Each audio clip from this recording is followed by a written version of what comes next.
Tank Abbott, ladies and gentlemen! David Lee Tank Abbot, the original Huntingdon Beach bad boy. A hard drinking, hard fighting, formidable powerhouse. He was capable of some amazing feats of strength. Can't wait to go through it. I'm benching in the 500-pound range. Doing uprights with 315. I can do curls with upwards of 150 pounds. With one of the hardest punches in mixed martial arts history, a punch that could floor the toughest of men. He's going for broke here. Yeah, he hit him with a couple good right hands. Cabbage got a hard head, man. This kid can just take punches like nothing. I don't know if Tank can knock out Cabbage. That's going to be the interesting part. He's landed some... Oh, good right hand. Drives him. He drives him. Cabbage is in trouble. Cabbage is out. That's it. Told you. Tank has knocked out Cabbage. Tank has knocked out Cabbage. Don't say he get knocked out, because Tank can knock anybody out at any time. He has that puncher's chance. Unbelievable. Tank was the first person to ever floor Cabbage, who had really proved his toughness. And Tank, with just a jab, floored the legend Don Fry. We're underway, and they just walk towards each other in the center. Here it is, the most intense bare-knuckle combat anywhere on the planet. Although Don Fry had a good reason for the knockdown. You know what, it's funny because my older brother Craig, he's about 6'7", he says, whatever you do, dumbass, don't trade punches with him. And I go out there lumbering, I step both heels down like a dummy, and you see it plain as day on the tape, heel, and then bap, I'm right on my ass. I go, he caught me flat-footed, made the ultimate mistake. And Don Fry took some big punches during that fight and went on to win. Tank was a big character and always had something funny to say. I think I'm having a fear factor moment. I'm in the ring with the cover of Black Belt magazine. Should I fight him for 50 grand? No, I think I'll do it for free. Tank! Who would you like to fight right now, Tank? Right now, you. As I always said, anybody that wants to. Tank Abbott burst onto the scene in UFC 6 in 1995. He had actually tried to get on the show back in 1994 after being inspired by Kimo Leopoldo's very strong performance against Royce Gracie in UFC 3. But the Gracie family had actually refused to let fighters with an amateur wrestling background compete in the UFC until after Royce Gracie had left. So Tank had his debut and I instantly became a fan, especially when I saw that his chosen discipline was named pit fighting. Sounded dangerous and intriguing and brought back memories of the arcade.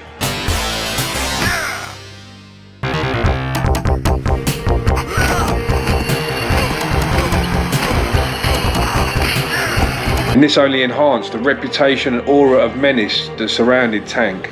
When Tank fights, he doesn't mess about, straight to business, looking for bombs, no fear and no respect for any opponent. He treats them all exactly the same. Against Paul Varland, he laughed as he kneed him. He used the cage as a lever with his knee on Paul's head. He's kneeing Varland in the head, and he's enjoying doing it here. He's smiling at the crowd. Oh my. Paul has now passed away sadly, so rest in peace Paul. Use of the cage was outlawed after Tank did this. Fish hooking was also banned after Tank used it in the cage. He would try to throw opponents over the top of the cage. He didn't have him near that edge. Worship hanging out to the octagon, look out! Tank wants to throw him out of the octagon. Worship raining down punches! Although I personally wouldn't ever disrespect an unconscious opponent, Tank mocked Big John Matua after his victory. But I'm not Tank and he lives by his own rules. Tank really didn't care back then, and his antics and character made him a fan favourite. In a way, Tank, you are a walking contradiction. You appear to be undisciplined. You show no respect at all in honor or otherwise around or in the octagon. Okay, that's good. And he didn't even train really for a lot of his fights, and his cardio and fitness was pretty bad a lot of the time. If it went past a few minutes, you knew he was going to gas and tire usually. Tank's lack of fitness in the cage is not really surprising, especially when you see him drinking beer in London just hours before his fight.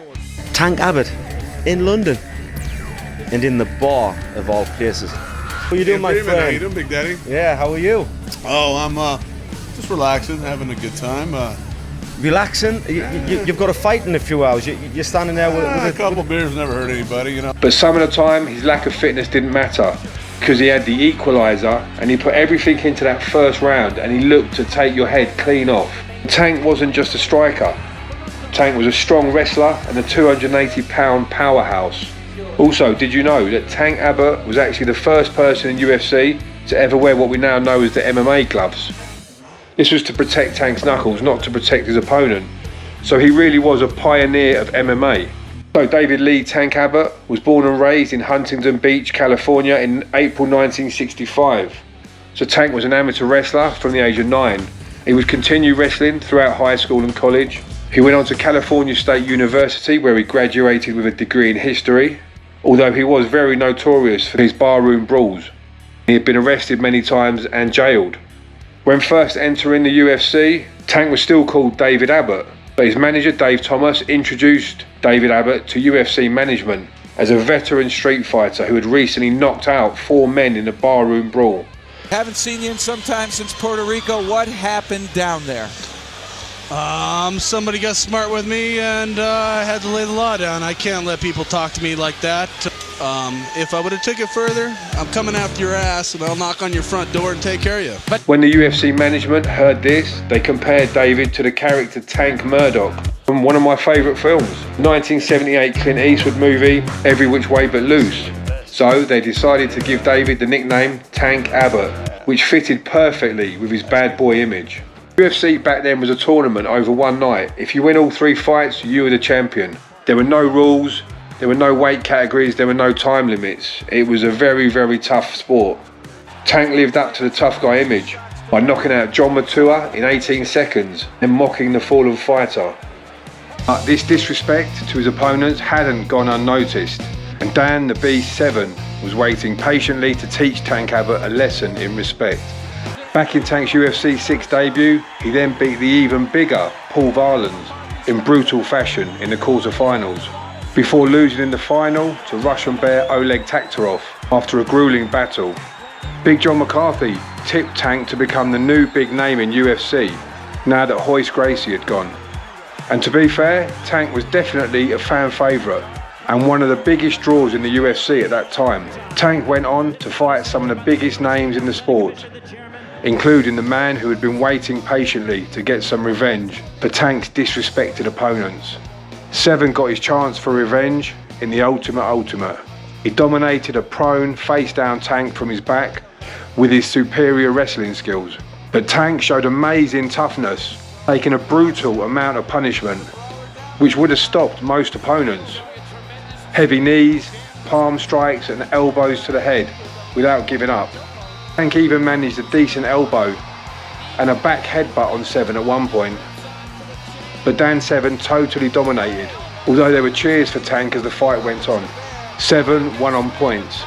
Tank's go-forward attacking style with non-stop punching is hard on the cardio and difficult to keep up for more than a round. So Tank would invariably fall short against the elite fighters. He floored Maurice Smith early on before losing to leg kicks, once again saying he'd come off a bar stool to fight. But he always gave it everything. This never diminished his appeal to the fans. He always brought excitement, character and a sense of humour. Tank, in typical fashion, would always make fun of the other fighters. He had names or insults for some of his rivals. Thought he was a nice guy. Looks like Tom Selleck to me. Let's put it this way. You saw Glam Rock and you saw Freddie Mercury. Tank also had a few words for Conor McGregor as well. O'Brien or whatever the Irish little midget is. The leprechaun dude. So Tank went on to fight Pedro Rizzo at UFC Brazil in 1998. Pedro battered Tank's legs with kicks before knocking him out with a punch. He was in fact the first man to knock Tank out. Tank also fought puncher Vitor Belfort, who overwhelmed Tank with a barrage of punches in round 1. Kimbo Slice was matched against Tank, in a highly anticipated clash of street fighters, the powerful Kimbo knocking Tank out. Tank also had 2 battles with fellow pit fighter Scott Ferozzo. The second fight would take place in a backyard. Tank also went on to become a professional wrestler. Tank had quite a fan base in his new career, so Tank, for my money, would be a handful to anybody. He took on experienced, elite fighters. Yes, he lost, but against some of the best in the world. I sometimes get asked how I think Tank would do against our British hard men. Men like Roy Shaw, Paul Sykes, Lee Duffy, Brian Cockrell, Lenny McLean, Bartley Gorman and many others. I would put my money on Tank Abbott. Now that's just my opinion, because anything could happen in a fight and one punch can change it all. Now I don't ever disrespect any fighters, but the men I mentioned are all mainly strong in a stand-up fist fight, whereas Tank could punch with them all, no question, but I believe that his wrestling skills would be too much for them once he took them down. Also, you've got to remember, Tank was a street fighter and no stranger to the brutal tactics of street fighting. I do think men who can grapple and have MMA training and can fight would always stand a good chance though. I think Ian the Machine Freeman would be a good challenge. Against people like Tom Aspinall, elite fighters who can kick, punch and grapple, Tank always seemed to come off second best. But Tank always tried and was always very dangerous early on. And there would always be excitement knowing the danger of Tank. I've also heard that Essex doorman Lee Chapman could fight. He was around 25 stone or 150 kilograms and was skilled in grappling and I think judo. So he could be capable also, because you definitely need the grappling skills against the prime Tank Abbott. So that's my take on Tank Abbott, one of the most memorable, exciting and controversial fighters in MMA history. So Tank Abbott has had some serious health problems of late, and he actually had a liver transplant, which he blamed on his lifestyle. Hi everyone, so if you made it this far into the video, thank you very much for watching. Please hit the like button, please share, please leave a comment. I'm really pleased with this video. I'd probably say it's my favourite video of all the ones I've done in my collection. Since I completed my 4-day fast, my thought process has been so much clearer. My mind has been working so much quicker. I've been so motivated, so enthusiastic about doing my videos. So it's really good to be back on track. Really good to be feeling positive and energetic. Can't recommend the 4-day fast enough. Just water, electrolytes and Himalayan salt. As long as you check your health out first with a doctor, make sure you haven't got any underlying issues that will cause problems. But it's really changed my life. So my videos now are just really coming together nicely, whereas before I was struggling, couldn't concentrate. Totally changed my life. So yeah, I hope you enjoyed the video. Let me know what you think about Tank Abbott and him against the British fighters that I mentioned. Yeah, let me know how you're all doing, because it's always nice to catch up with you, and I appreciate all your support. It means the world to me, and I wouldn't have the channel without your support and all your comments and all your shares and likes. So yeah, it really does mean a lot to me, and I'm really looking forward to all the new videos and just having that motivation back. I'm out on my bike now, just come out to film this video whilst the sun was going down, and done a walk today, walk early on with Katie, eating so healthy now. Since the fast, I've really started to appreciate how you don't need to eat big amounts of food. So my portions are small. I'm eating pure, healthy, clean food, natural food, salmon, rice. I'm eating things like vegetables, chicken breast, little bits of fruit, but no processed foods, no sugar, no takeaways, no milk now, no bread. Just cut everything out, and that 4-day fast is unbelievable. I keep talking about it, but it is unbelievable. So highly recommend it once you get your health checked out, and yeah, look forward to seeing you all on the next video. Thank you.